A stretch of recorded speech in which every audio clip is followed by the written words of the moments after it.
George Orwell, born June 25, 1903, Motihari, Bengal, India, died January 21, 1950, London, England, was an English novelist, essayist, and critic, famous for his novels Animal Farm, 1945, and 1984, 1949, the latter a profound anti-utopian novel that examines the dangers of totalitarian rule. Born Eric Arthur Blair, Orwell never entirely abandoned his original name, but his first book, Down and Out in Paris and London, appeared in 1933 as the work of George Orwell, the surname he derived from the beautiful River Orwell in East Anglia. In time, his nom de plume became so closely attached to him that few people but relatives knew his real name was Blair. The change in name corresponded to a profound shift in Orwell's lifestyle, in which he changed from a pillar of the British imperial establishment into a literary and political rebel. He was born in Bengal into the class of sahibs. His father was a minor British official in the Indian civil service. His mother, of French extraction, was the daughter of an unsuccessful teak merchant in Burma, Myanmar. Their attitudes were those of the landless gentry, as Orwell later called lower middle-class people whose pretensions to social status had little relation to their income. Orwell was thus brought up in an atmosphere of impoverished snobbery. After returning with his parents to England, he was sent in 1911 to a preparatory boarding school on the Sussex coast, where he was distinguished among the other boys by his poverty and his intellectual brilliance. He grew up a morose, withdrawn, eccentric boy, and he was later to tell of the miseries of those years in his posthumously published autobiographical essay, Such Were the Joys, 1953. Orwell won scholarships to two of England's leading schools, Wellington and Eton, and briefly attended the former before continuing his studies at the latter, where he stayed from 1917 to 1921. Aldous Huxley was one of his masters, and it was at Eton that he published his first writing in college periodicals. Instead of matriculating at a university, Orwell decided to follow family tradition, and in 1922, went to Burma as assistant district superintendent in the Indian Imperial Police. He served in a number of country stations and at first appeared to be a model imperial servant. Yet from boyhood, he had wanted to become a writer. And when he realized how much against their will the Burmese were ruled by the British, he felt increasingly ashamed of his role as a colonial police officer. Later, he was to recount his experiences and his reactions to imperial rule in his novel Burmese Days and in two brilliant autobiographical sketches, Shooting an Elephant and A Hanging, classics of expository prose. In 1927, Orwell, on leave to England, decided not to return to Burma, and on January 1, 1928, he took the decisive step of resigning from the Imperial Police. Already in the autumn of 1927, he had started on a course of action that was to shape his character as a writer. Having felt guilty that the barriers of race and caste had prevented his mingling with the Burmese, he thought he could expiate some of his guilt by immersing himself in the life of the poor and outcast people of Europe. Donning ragged clothes, he went into the East End of London to live in cheap lodging houses among laborers and beggars. He spent a period in the slums of Paris and worked as a dishwasher in French hotels and restaurants. He tramped the roads of England with professional vagrants and joined the people of the London slums in their annual exodus to work in the Kentish hopfields. Those experiences gave Orwell the material for Down and Out in Paris and London, in which actual incidents are rearranged into something like fiction. The book's publication in 1933 earned him some initial literary recognition.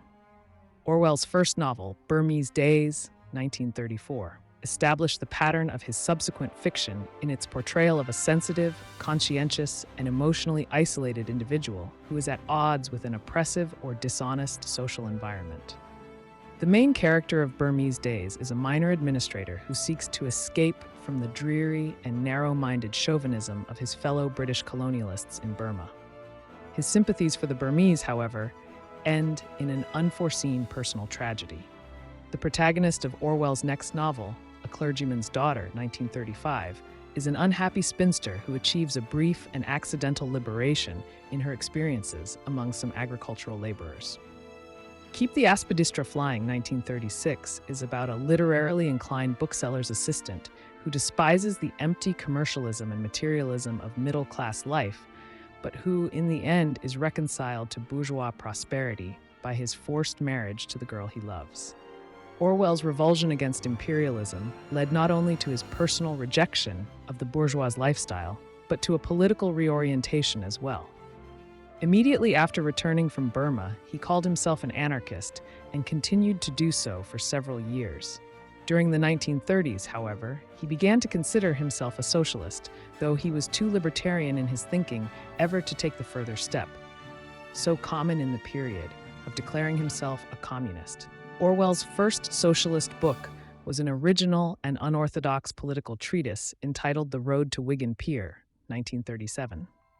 It begins by describing his experiences when he went to live among the destitute and unemployed miners of northern England, sharing and observing their lives. It ends in a series of sharp criticisms of existing socialist movements. It combines mordant reporting with a tone of generous anger that was to characterize Orwell's subsequent writing. By the time The Road to Wigan Pier was in print, Orwell was in Spain. He went to report on the Civil War there and stayed to join the Republican militia, serving on the Anne and Teruel fronts and rising to the rank of second lieutenant. He was seriously wounded at Teruel, with damage to his throat permanently affecting his voice and endowing his speech with a strange, compelling quietness. Later, in May 1937, after having fought in Barcelona against communists who were trying to suppress their political opponents, he was forced to flee Spain in fear of his life. The experience left him with a lifelong dread of communism, first expressed in the vivid account of his Spanish experiences, Homage to Catalonia, 1938, which many consider one of his best books. Returning to England, Orwell showed a paradoxically conservative strain in writing Coming Up for Air, 1939, in which he uses the nostalgic recollections of a middle-aged man to examine the decency of a past England and express his fears about a future threatened by war and fascism. When World War II did come, Orwell was rejected for military service, and instead he headed the Indian service of the British Broadcasting Corporation, BBC.